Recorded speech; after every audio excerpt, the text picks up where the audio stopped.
All right, our next guest is going to provide a ton of value. I'm really excited to bring him here to you guys today. He's going to talk about goal setting, pushing boundaries, and use examples of how if you push through boundaries in one area of life, it helps you do the same in other areas. And he's got amazing stories. He's experienced some incredible highs and lows. Welcome to the summit, Charlie Engle. Thank you. Man, I'm excited to be here. You got a great thing going. Yeah, thank you so much for being on the summit. I know you're going to provide a ton of value to everyone out there listening, everyone watching this. And, I'm just excited about it. Before we dive into some of the cool things that you can teach people how to do with goal setting, with overcoming adversity, pushing boundaries, give us a little bit of your background and your story. Man, yeah, as you know, we just met a few months ago, and you've heard a couple of versions of my story, but it hasn't been boring, put it that way. I am an ultra distance runner primarily, so that generally speaking is anything like 100 miles on up. I am clean and sober for the last 26 and a half years or so, and that plays a big role in my overall story because that addiction background and my sort of addictive nature really drives a lot of the things that I still do today. And, and then finally, I do very much always look at what's next. I mean, it's a part of how I'm built, but it's also, for me, it's just a functional way of living. Like I need to have that next thing on the calendar that I'm shooting for. And my background is very much in sales, in building businesses, in trying to find ways to overcome obstacles. And for me, what I think you'll hear today is this idea that any obstacle can be overcome if it's approached properly. And as I like to say, it just doesn't matter what happens; it only matters what you do about it. Yeah, that's a great philosophy. Other people that I've been mentored and coached by and talk with, they talk a lot about control the controllables. And the only thing you can really control is your state of mind. Yeah. Well, there's this idea too. And I mean, you're a very successful businessman. If your business was easy, like if it was just like, okay, open up the manual and here's what you do, 1, 2, 3, then why would you be any different than anybody else? And so in fact, it's always my contention that it's the hard times, it's the difficult times, it's the problem deals, it's those things that actually separate you from other people, and if sure, salespeople and everyone involved, they don't necessarily want all that extra struggle. However, if they can look at it as an opportunity to actually differentiate themselves from the rest of the crowd, man, it's just nothing but an opportunity to find a way forward and to know that you can actually overcome any obstacle to get the deal done. Hey, that's a great point. We'll get right back to it. But first, I wanted to talk about live events. Look, if you're listening to this podcast or watching on YouTube, then I know you value learning, getting around some of the best and most exciting, brilliant minds in the real estate industry. All right, nothing can compare, though, to being in the same room with them. So how would you like to get that kind of access? This November, 11th and 12th, at the HyperFast Sales Summit, we're bringing people like Ryan Serhant, Nick Baldwin, Tristan Ahumada, Ricky Caruth, Grant Wise, Tessa Bella, Christina Daves. The list goes on and on. There's just tons of amazing real estate agents, business leaders, and marketers that all bring just this level of expertise that you're not going to find in your typical real estate office or around the water cooler, wherever you're hanging out. All right, you're going to get to learn from the best of the best. And when you go to live events, 3 things typically happen. First, you learn from the best people in the world. Second, you learn from all of the real estate agents that are gathered there. And third, you benefit from the collective energy of everyone getting together. And that's exactly what I want you to do if you're listening to this show. All right, go to bit.ly/HyperFast Summit. You can also click on the link in the show notes and check out the HyperFast Sales Summit. If you want to take your real estate business to the next level and learn from the best of the best, Click on the link below in the show notes or go to bit.ly/HyperFast Summit and we'll see you there. Yeah, that's a great point. I think if the harder something is, the more chance you have to differentiate. I always say, agents are always worried about the market shifting or becoming a bad market. And I don't think there is such a thing as a bad market, just bad mindsets. I think when the market shrinks, that's the time to really go out and grab more market share. Yeah, well, so it's funny. I've never sold real estate, but I had told you earlier that back in my 20s, I sold cars for a couple of years, and I sold a lot of cars. Was the top salesman in the country for Toyota for a while, and it was very interesting because I was what they called a green pea, which I don't know if you use that term in the real estate business, but basically it just meant that I was a newbie. You're the new guy? Right, I'm the new guy, right? So I'm on this car lot with 15 or 17 other salesmen, and they're all veterans. And I'm in this community of Italians, and it's Monterey, California, beautiful area. And they were so stuck on this pattern of, every January business goes down or every December business goes up, whatever their mindset was. They were so ingrained in that it's like a self-fulfilling prophecy, right? Because that's what ultimately ended up happening. So, I was the guy who ended up, was working there, who when I saw, the customer walk on the lot who was wearing bib overalls and, kind of a tattered T-shirt and whatever, looked like a farmer because we lived in the Salinas Valley. So it's this very fertile area where pretty much all of our fruits and vegetables come from. I would rush towards that guy. And other people are saying well, don't waste your time. Don't talk to that guy. And I'd go talk to him, and 10 minutes later, he's got 10 grand in cash in his pocket, right?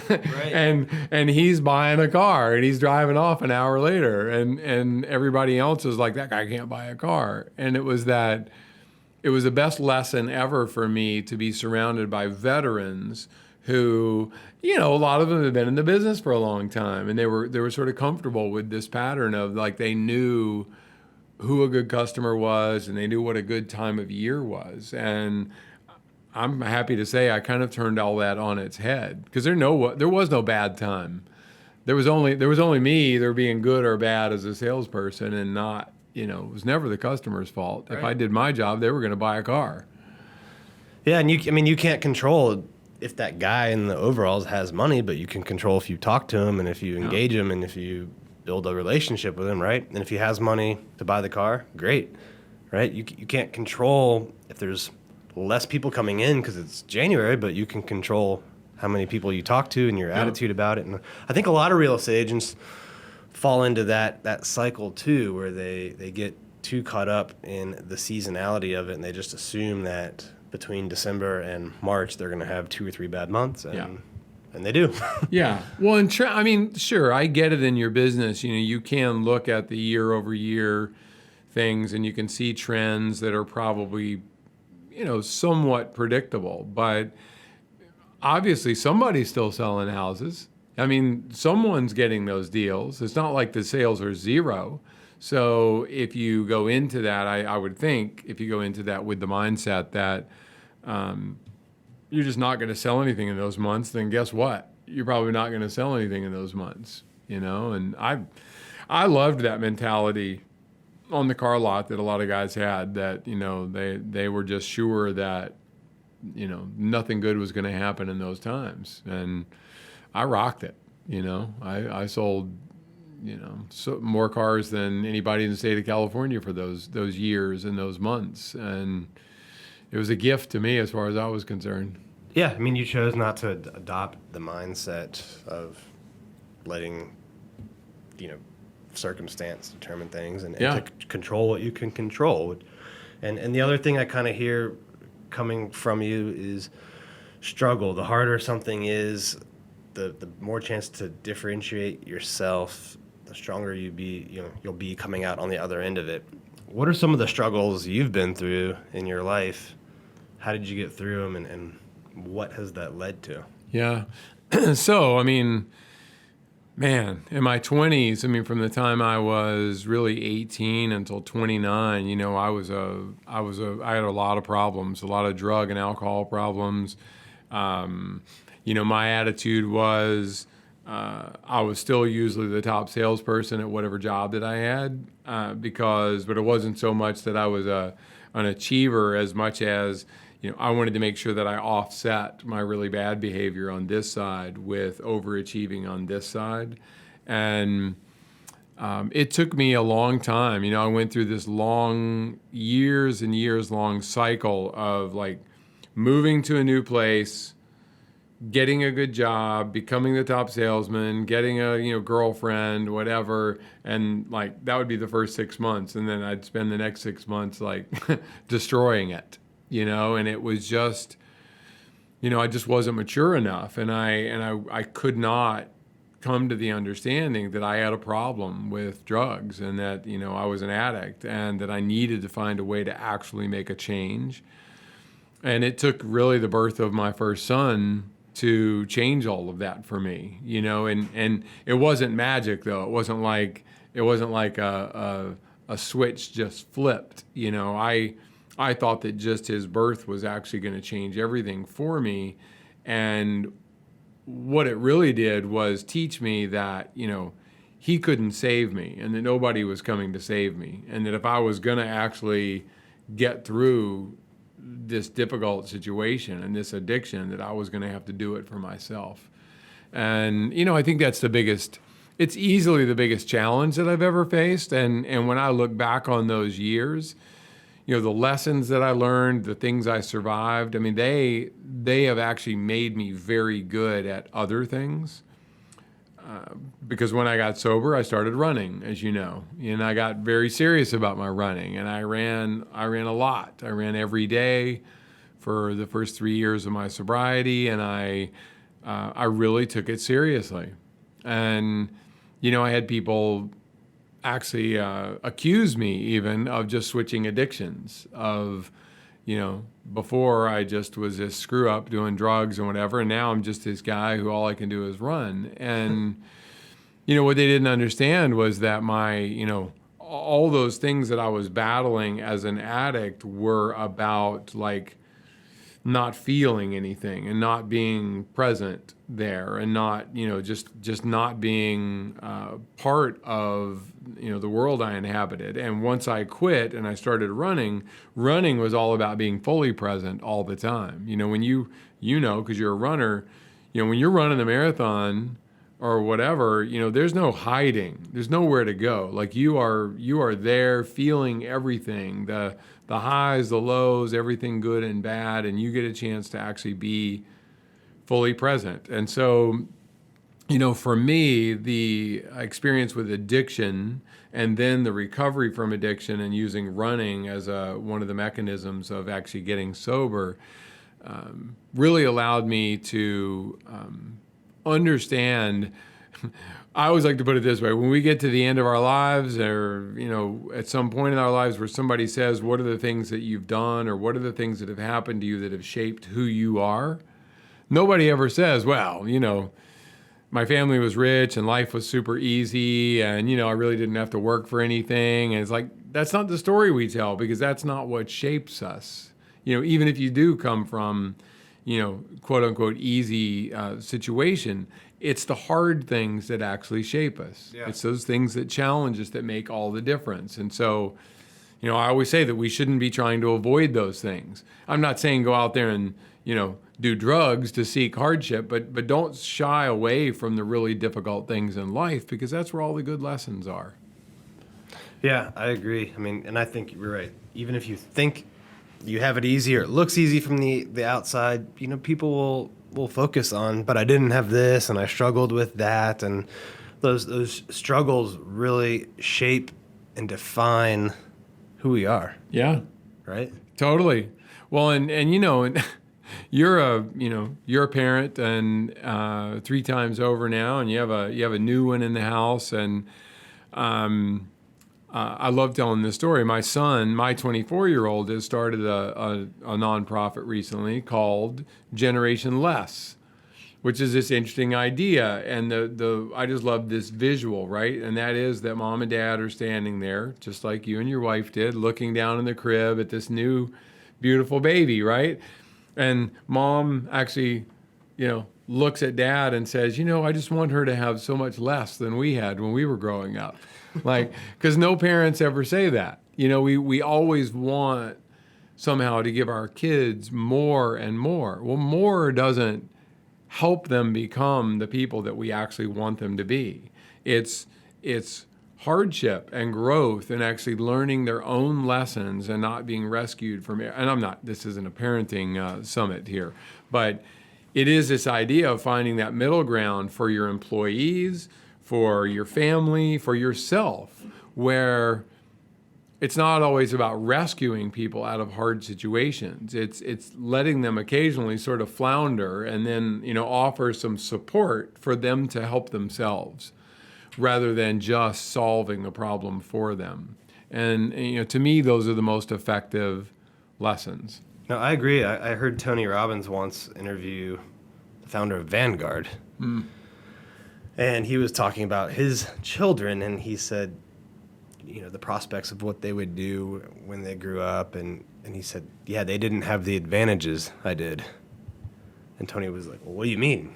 You came from a poor, broken family and all that. And he's like, yeah, those were the advantages I had that made me stronger, made me. And his kids, were born to, multimillionaire parents who, nothing wrong with that, but they just, it's harder to have a sense of struggle sometimes. And totally. And so I get that what your son totally. is Well, and that's why, I think that's why, I don't want to speak for you, but I think that's a lot of the reason that we run too. And we do triathlons and we do ultras. It's an amazing, controlled way of creating hardship in our lives that, we know we're not going to die, right? And we know it's going to be, 99.999% of the time, that's not going to happen, all right? But anything that happens that would cause death in a race like these would really be from just bad luck, which could happen out driving your car or crossing the street. So we know that in general, it's a controlled situation where we're going to struggle. And if I'm entering a race that's 100 miles long, I want to get to that point in the race where I want to quit. And then I want to find a way to push past that. That is the whole point for me. If it was just easy and to go on a quiet jog, I'd just do that in my neighborhood. I want some hardship out of it in a way that is going to help me grow, and that I'm going to have to find the inner strength in that moment to come up with a good reason, because it's much of it's mental with that stuff. It's not, people think it's the physical accomplishment. Ultra running and doing really long distances is so much more about mental toughness than it is about physical ability, that I think that, it really is just, people are afraid sometimes to put themselves in that uncomfortable position, knowing that that's going to happen. But I recommend it. I think it's, whether it's in athletics, whether it's starting a new business, whether it's starting a family, we all kind of want all the situation to be perfect before we go do it.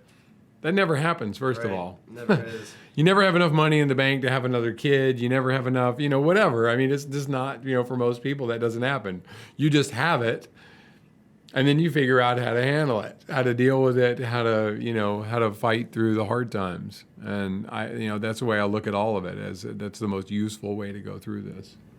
Yeah, it's just learning how to execute in the face of challenges. So, you don't have to go out there and run a marathon or an ultra or Ironman or any of that crazy stuff, but I would say to real estate agents, really anyone, go out and find things that are a challenge, find things that are a struggle. Seek that out in your business, seek that out in your personal life and physical things as well. And that's what you do to overcome a struggle in the physical world or your family or relationship. It's going to help you in business and vice versa. So seek out the struggles, the challenges, and in my mind, you're developing a muscle, an ability that's going to help you in all areas. Totally agree. We talked earlier about this ultra that you've got coming up, because you're going to run 50 miles in the not too distant future. And that'll be the longest race that you've ever done. And we're talking about the different mindset. And, I thought it was interesting because I know you want to train well for it and you want to be really prepared for it. And like knowing you even at this point, you're prepared today. Like we could walk out this door right now and you could actually run 50 miles. And I mean, I think you probably know that. But there's this idea that I always remind people, and I'll say it to you at this point, where you only get to do something like that one time for the first time. I mean, that's self-evident. You can only do it the first time once. And it's so important to go into it mentally prepared to like be appreciative for what you're actually doing, and to not just be thinking about getting to the finish line and being done with it so that you can move on to something else, but finding a way to be present. And I think again, I know for me, that's a struggle sometimes, like in my home life, with my kids are older now, but still I find it difficult sometimes to settle my mind and settle down enough to just like be there with them and hang out and not be trying to figure out what their future is and everything else, and just be. And so I guess all that is to say that being present and kind of just in the moment is a huge way to also give yourself a successful path. Yeah, I agree. I've often been guilty of that, especially in marathons and in Ironman training, and I think those are a little bit more focused on the time and just so much more like anal about like how the training is, and like you got to do this on the bike at this power for this many hours, then run at this and do these kind of swim laps. Or marathon training is often kind of the same, and it's just this very type A obsessive personality, which is good. All of that can really push you to do well in business and in multiple areas in life. But I think there's something to be said about just appreciating the moment and appreciating the journey to the milestones, which are often what you talk about most and remember most. And the same is true in business. Like, don't just focus on getting to the end of that next deal, or getting your real estate commission up to 6 figures, or doubling up, or getting up to 7 figures. Like enjoy every step along the way. Appreciate the moments. Have gratitude for it. And then I think when your mindset is like that, it shifts, and you're coming more from like what is possible instead of this scarcity mode, and because you're programming yourself to look for things to be grateful for, more things come to you, and I think it makes that journey easier, but it's hard to get. It's taken me a while and to get there. Well, and if you're like me, I mean, you know all these things, and it doesn't mean you're not going to walk right out there and look at a deal the exact same way, and you have to remind yourself, okay, let's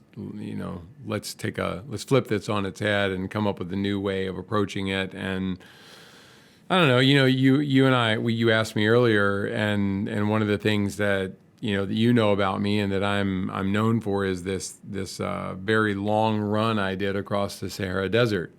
And I became the first person ever with a couple of teammates to actually run the entire length of the Sahara Desert, nearly just short of 5,000 miles, actually.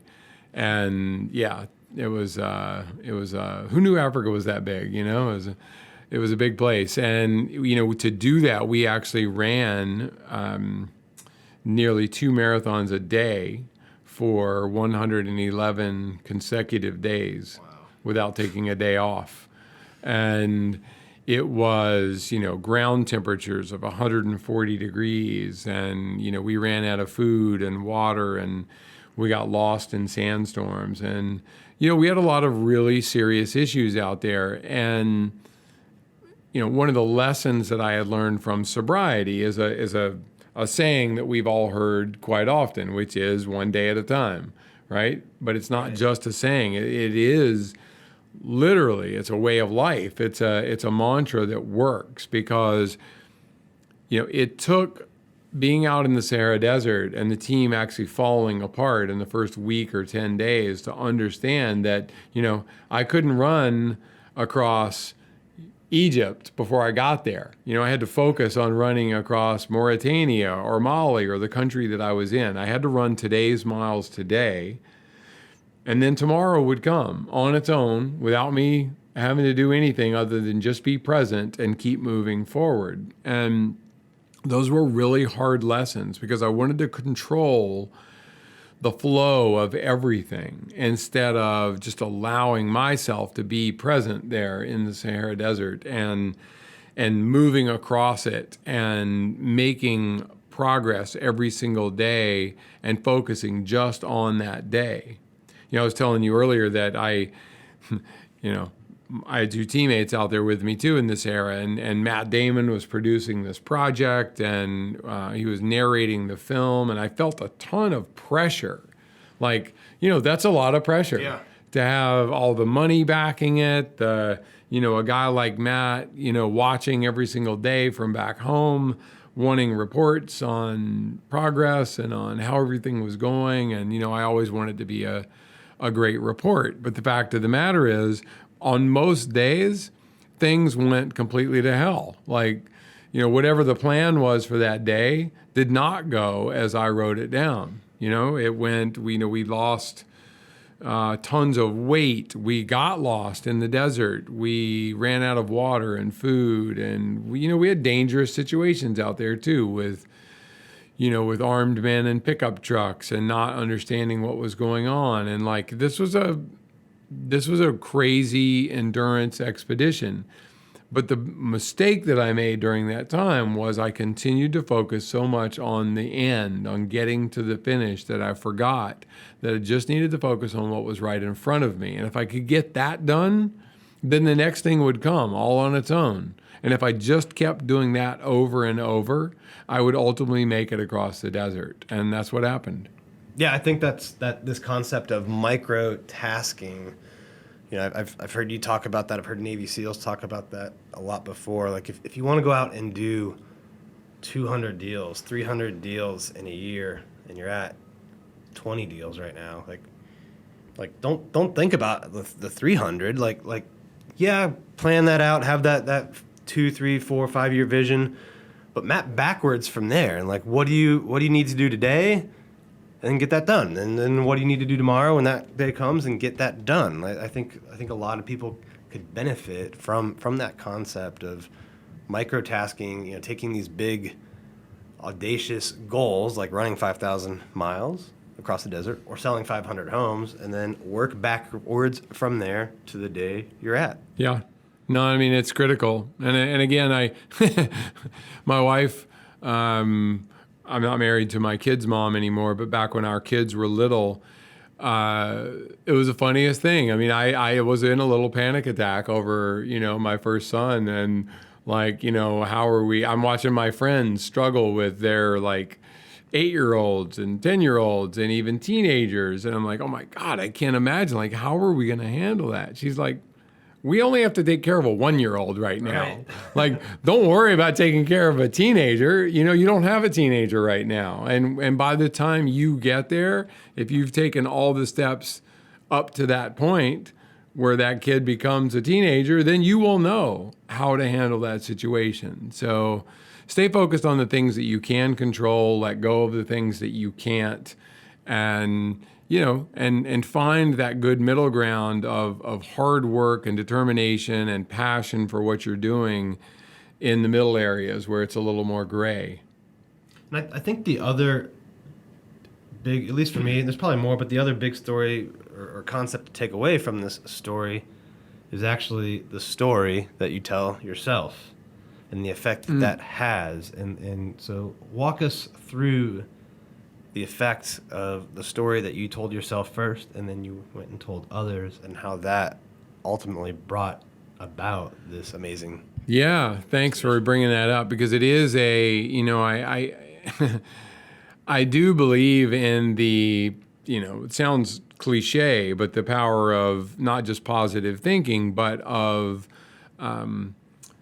the story that we tell ourselves and our just how we go about it is more important than any other story that we tell. So, I was doing races all over the world. I was now several years clean and sober, and I had found running, and I had just running really saved my life. But then it gave me a life after that. And I found that I wanted to keep pushing myself harder and harder and to go longer distances.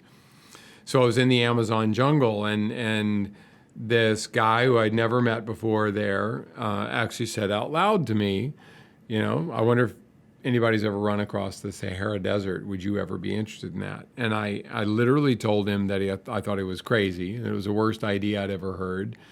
And frankly, that, I wasn't sure that it could even happen, but I couldn't stop thinking about it. It was a nugget that he planted there. And we've all had this happen to us where some stranger says something to us that you're like going, yeah, I wonder if I could do that, whatever it is.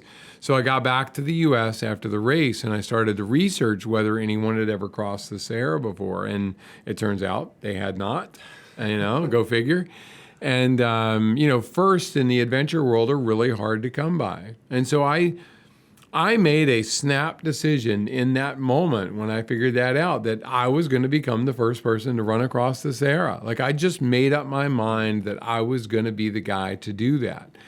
And I started to tell this story to anybody else. And my narrative, my personal narrative, became this sort of never-ending thing. It didn't matter what I was talking about. I was talking to family or I was talking to friends. I could chat about the weather or the Chicago Bulls or whatever it might be. And eventually they knew. Eventually the conversation would come around to the Sahara Desert. And, people would roll their eyes. And what I found was, in general, people did not believe that it was possible, that I could do this. And I found myself actively allowing them, as I'm telling the story, allowing them to take ownership of the impossibilities of the situation. And I took full possession of what was possible. That's all I thought about, was what the possibilities really were and how this could happen. And as you know, eventually I told this story to the right person. And that person ended up helping to facilitate, a deal where Matt Damon came in and executive produced and narrated this film. And, and the rest is history. Ultimately, Matt and I ended up creating something called H2O Africa, which today is known as water.org. And water.org is the biggest clean water nonprofit on the planet. And, we just passed over $1 billion in funding last year, wow, which is a benchmark that most, nonprofits never come close to. And, it all came out of this supposedly crazy idea that running across the Sahara Desert was somehow going to be meaningful. And, and I love that idea, and I remind myself of it all the time, that being a critic and telling someone else that something is impossible, that's the easiest thing in the world to do. You can't sell that many houses. There's no way you're going to close that deal. There's no way, whatever. People aren't always they don't always have your best interest at heart. It might be out of jealousy. It might be out of, they may genuinely believe it's not possible. But, if you don't believe it, if I didn't believe I could run across the Sahara Desert, then who else was going to? And I do believe that core belief is what led me down that path of success, in the Sahara.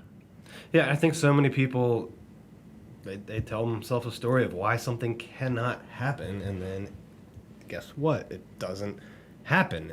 So I think you really need to focus on, once you decide that you're going to do something, cut yourself off from every alternative and just tell your story that it's going to happen, and you'll start finding ways to make it happen. And then this isn't something where you can just go home and say 10 times to yourself, I'm going to run across the Sahara Desert. Yeah. You got to go make it happen, but so it's not magic, but it is something that works. Like you have to believe it and tell yourself that it's going to happen, like mentally, emotionally, spiritually, before you physically go out and make it happen. Totally. Well, it's funny. Again, my kids are older than yours, but they always know what's coming, but I continuously encourage my kids to apply for jobs or to apply for scholarship, whatever it might be, to apply themselves. You can always say no. But if you don't apply for the job, you don't get a chance to say no. Like if you are saying to yourself, I'll never get that job, or I'm not qualified, or whatever. I mean, qualifications, I'm a great example of this. Qualifications are overrated. You as in the position that you are to be able to put people to work in your business. Sure, you want to know what somebody's track record is, and you want to know some things about them and what their experience level is or whatever. But you know what? I know you well enough to know if it's the right person and they come in and ask the right questions, like you're going to give them a shot, and you're going to say, okay, here are the steps you need to take. And if you'll take these steps and then come back and see me, then it's on them. They have an opportunity to come have an amazing job and probably make more money than they thought they could ever make. And that opportunity is always there. But so many people out there talk themselves out of that before. I'm not qualified. That's not something I'll ever be able to do. And they just talk themselves out of it before it even gets started. Yeah, I mean, the biggest obstacle sometimes is the thing between our ears, I think. Yeah. So, you got to tell yourself the story that you're going to make it happen, and look for reasons why it will happen, not why not. Yeah. So that's a great lesson there, guys. What's next for you? What do you have coming up? I know you got something pretty cool that's about to kick off here. Yeah. And so why don't we, Yeah, next is always important to me. And I am a guy, and it's not so much the Tony Robbins. I'm making light of that. There's goal setting, which is of course very important, but I don't need a goal for goal's sake necessarily. Like I don't just need a target, on the calendar of something to do. I need it to be something that's meaningful. Right. Maybe some of that is my, it's age or whatever. I want to make sure that I'm going after something that I really want, not just something that makes me look good. I want it to be meaningful. And, I use water.org as a real template in my life because that nonprofit has given, provided clean water to hundreds of thousands of people who didn't have it. And that is an amazing, wonderful side benefit of doing something that I already felt passionate about, So I just wanted to run across the Sahara. But with that came this added bonus of doing something that actually made a difference in other people's lives. So I got to do what I was passionate about. I always say it was selfish and selfless at the same time. It accomplished both goals. So this next project, I call it 5.8. And the 5.8 Global Adventure Series is going to have me and my buddy, Andre Kylik, going from the lowest land elevation on all 7 continents to the highest point on each continent. So the ultimate expedition in this series, there's 7 continents, as most people know. The ultimate expedition in this series is actually going to be from the lowest elevation on the planet, which is the Dead Sea, to the top of Mount Everest, which is, as everyone knows, the highest point on the planet. So it's nearly 4,500 miles, and to do that, we'll have to swim across the Dead Sea, run all the way across Saudi Arabia and Oman and Jordan, the Arabian Desert, basically. We'll get into a kayak in the Indian Ocean and paddle 1,000 miles across one of the most rugged bodies of water on the planet, and we'll land in Mumbai, India, and we'll mountain bike all the way across India to Everest Base Camp and then climb to the top. And I call the project 5.8 because it's about 4,500 miles from the Dead Sea to the top of Everest, but it's actually only 5.8 vertical miles straight up and down, from the lowest point on the planet to the highest point on the planet. And we all live there. So we're all in this together already. I mean, every person on the planet lives in this tiny little sliver of space that surrounds the Earth. So this project, just as running the Sahara launched water.org, this project is launching green.org. And the mission of green.org is very, very ambitious yet simple. We have technologies that will change the lives of millions of people in the countries and continents that we are crossing. So Africa being the first one that we're going to do starting in August. In essence, Africa still has issues with water. They have issues with human rights. They have issues with power structure. And so by the power grid, I mean, like literally being able to generate enough power to have electricity and things like that. So the technologies that we have at green.org we're going to partner those technologies with nonprofits that are already working in Ethiopia and Kenya and Tanzania. And we're going to make those lives better. We're going to find ways to bring the technologies to those people and allow them to improve their lives, which actually does help everyone. So this project's going to take almost 2 years, start to finish. Wow. Yeah. And the first expedition is in August, and we will be going to Africa. I should tell you a little. I know in the show notes and so forth, you're going to post some links. But what you'll see on this 5.8 project adventure is my partner is Andre Kalik, and Andre has no legs.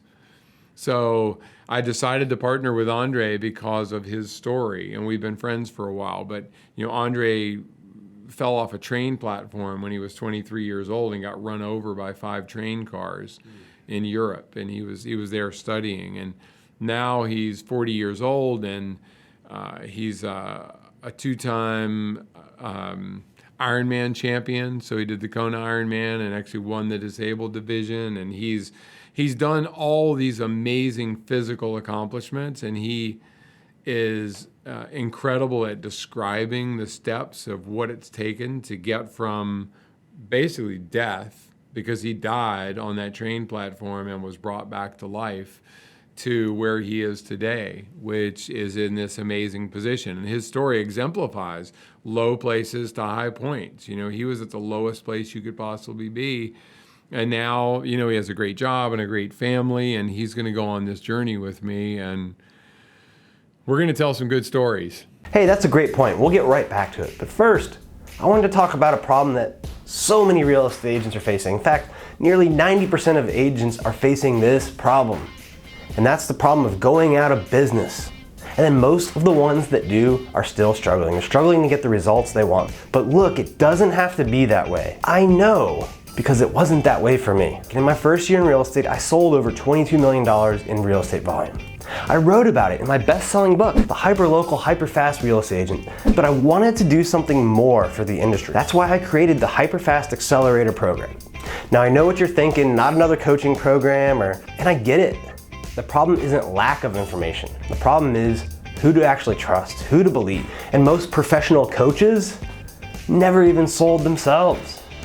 So whether you're selling 10 homes and want to get to 20, or you're selling 20 homes and want to get to 50, we can help, right? We've done it. I've grown my team from 22 million volume to now over 400 million in volume. It's one of the top real estate teams in the country. This is what separates me from most real estate coaches. Like, I'm still in the game. What I'm gonna teach you in this program is stuff that's actually working today in my business, all right? What would your life look like if you sold just one more home a month? If that's something you're interested in, if you want to get those types of results, click on the link in the show notes or go to bit.ly/hyperfastcoach and sign up for a free discovery call. And look, we don't take anyone and everyone, all right? The problem with most real estate coaches is that they do, right? They try to cater to the masses. So we only take a few people on purpose because we want to provide highly strategic, individualized, personalized service to help you get the type of results you want and achieve your goals. Click on the link below, sign up for a free discovery call, and I'll see you soon. Yeah, definitely. I'm excited to watch it as it happens. And it's what I've noticed here is you're not just going out and doing some incredible physical feats. I mean, they are, but you've added a lot of other higher purpose to them. And I think that's often important with goals. Like if you just set a goal to go out and sell 500 homes, but never think about the why, like how it's going to help you, how it's going to help you help others, how it's going to help you help your community. If you never connect it to bigger purposes, it's going to be a lot harder to get there. I'm not saying it's going to be impossible, but I think in your case, you're connecting it to, this new foundation and program you're starting with green.org. Mm-hmm. You're bringing Andre and his story into it. You're teaching about the human emotions and experiences, highs and lows. So there's all these other things, I think, in it that give it more meaning. And I think when you're setting your goals, everyone out there, whether it's in real estate, business, physical, life, financial, like connect them to a higher purpose, and your success rate is going to be like 10x more. Yeah. Well, and as you and I have discussed ever since we've known each other, this idea of sharing the struggle too, because I'm sorry, nobody, if I just met you today and I came into these great offices you have and I, went to the home that we visited earlier today and all these things, I would think, man, this guy is just, crushed it and like everything's been easy somehow or whatever. But but I know your story and I know where you've come from. And the fact is, it's been incremental small steps and taking some risks along the way and digging in when things got difficult and making sure that you just kept moving forward.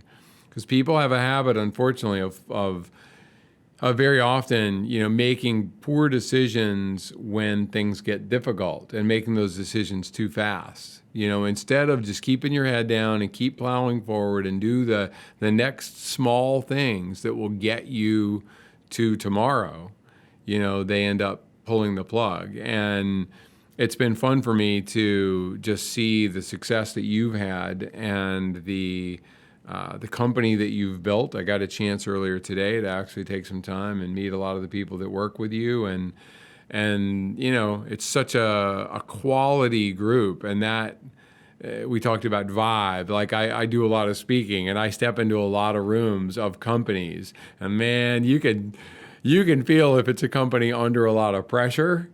Where everybody's worried about their job and everybody's like, what's going to happen? And they're all, half of them are on their phones, probably sending resumes to some other place, and you can feel that. And like I felt today, this really like just very up-tempo vibe and people who know they're in a hard business, but one that is rewarding, and you can be successful if you just follow the formula and you put in the time. And people buy things from people that they like. Right.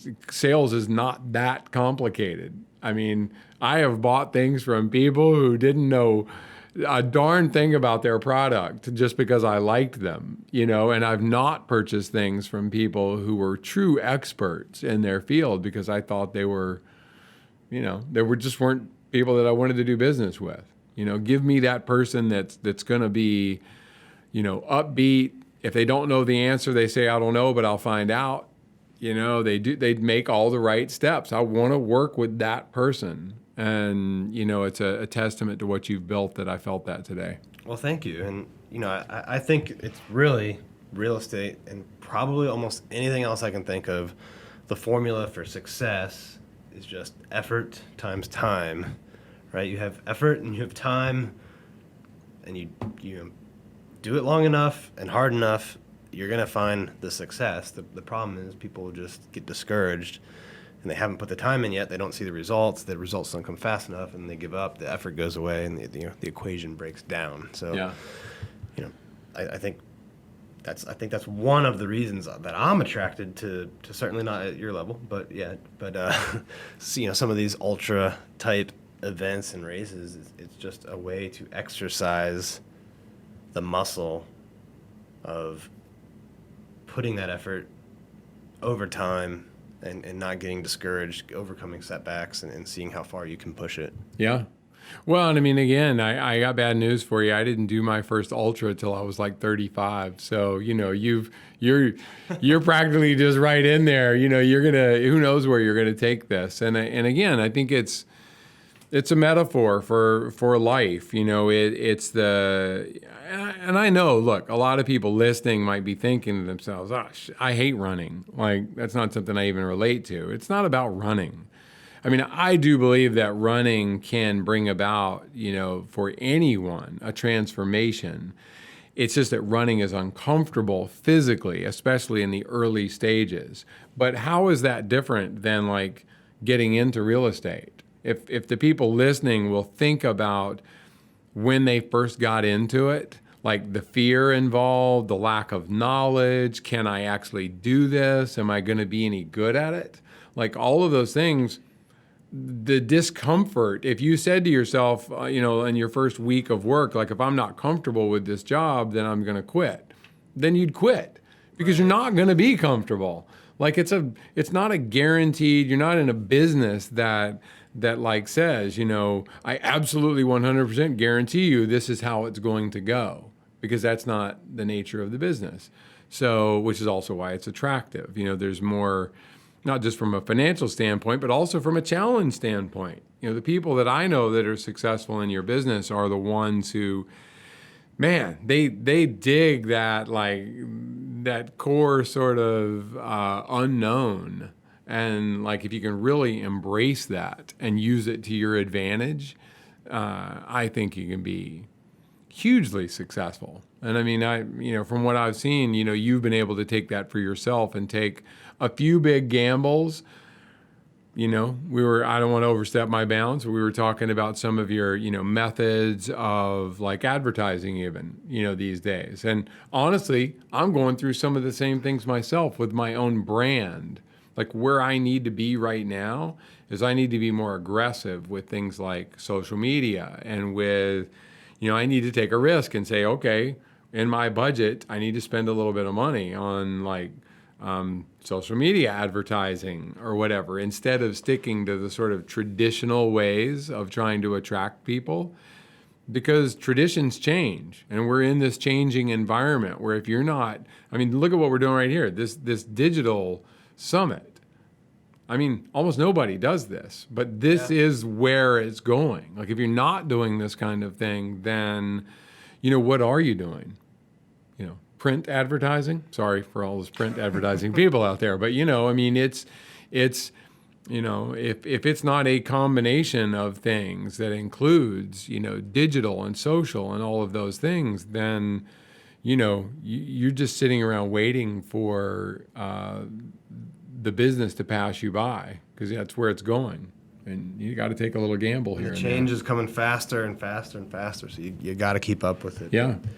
Look, Charlie, I think you've added a ton of value to our listeners out there. Everything from using struggles to become stronger, from the story that you tell yourself, from MicroTasking, thinking about today's task and adding meaning and purpose to goals. So I think you've added a ton of value. I want to thank you for that. My pleasure. And before we go, I want to give everyone an opportunity to do something really cool. We're gonna partner with you to help support green.org.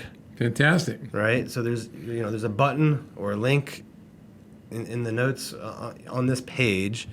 If you click on that, you can support green.org. Do you want to talk a little bit more about the mission of it? Look, tell you what we're going to make an incredible offer. You're getting something for this, so listen up. Yeah, look, the idea, it's not just like an environmental thing, because everything that happens out there in the planet affects people also. So it's this idea of everything from job creation to, and not just in other countries, in this country too. Green.org is going to be heavily involved in helping to educate people in industries that are, forward thinking and not leaving people behind just because maybe they don't have the education in those areas. In other countries, we're going to use technologies that we have to partner with local nonprofits to help bring about change. And I mean, they're going to be big changes. Just again, just like clean water is an absolute right. I mean, nobody on the planet should be denied a clean drink of water. I mean, nobody owns that. That's if you're born on this planet, you should have that right. We want to do the same things with green.org to allow people to have opportunities. So if you're supporting green.org, and there will be a lot more in the show notes and in the link to green.org, which will explain some more things. But, it is an opportunity to support a cause that will change real people's lives and make a difference. Yeah, so it's an amazing thing you're doing, and we want to help you. So and help support it, help get more people to participate. So if you guys click on the link below, all right, we've got you can donate any amount you want. If you donate $50 though, Charlie's going to provide you with a signed copy of his book, The Running Man, right? Yep, Running Man. Simon & Schuster published it a couple of years ago. So it's I hear it's a good book. If you want to support at the $500 level, you'll get a private coaching call with me. People we don't even really sell individual a la carte coaching calls. Normally, to get them though, you've got to be spending $2,000 to $3,000 a month with us. So to get one for $500 is an amazing value, and all of that money is going to help support green.org.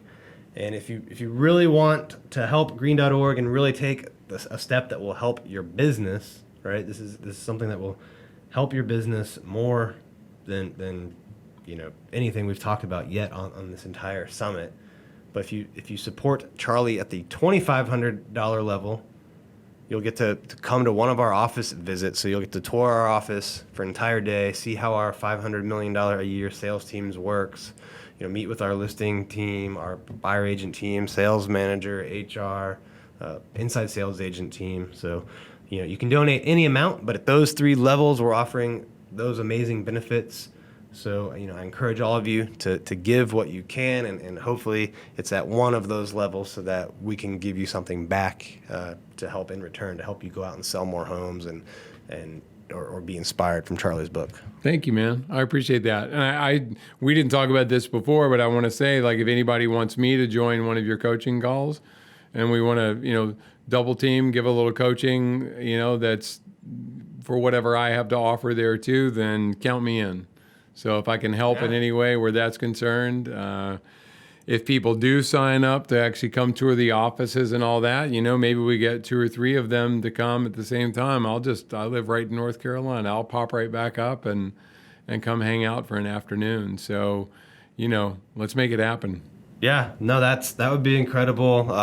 Man, you'd get an amazing combination of business and just life and pushing boundary type training. So. Hey, you give enough money, I'll just call you and read the book to you. But it's all supporting a great cause. It will help your business. It will help you in life. So click on the button below. Support if you can. We really appreciate it. Thank you again, Charlie. My pleasure. Before we go, if people want to get in touch with you, just connect with you, what's the best way? Super easy. The best way is just my website, which is charlieengle.com. And it's CharlieEngle, which you'll see in the show notes too, just charlieengle.com. There's also a website that's 5.8project.com.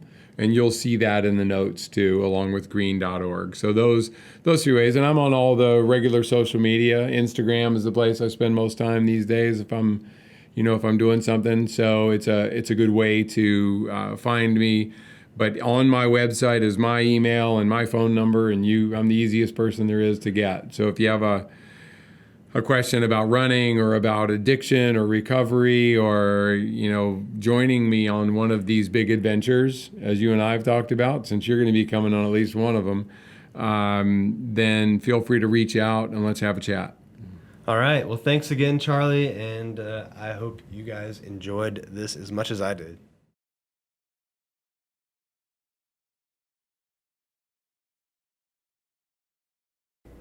Hey guys, I hope you enjoyed that video. If you did, please give us a thumbs up, hit that like button, leave us some comments. We want to know your feedback, and share this with someone that you think could benefit as well. And if you want to see more great videos, click this playlist up here, or better yet, click right here to subscribe and turn on post notifications so you don't miss any of our updates.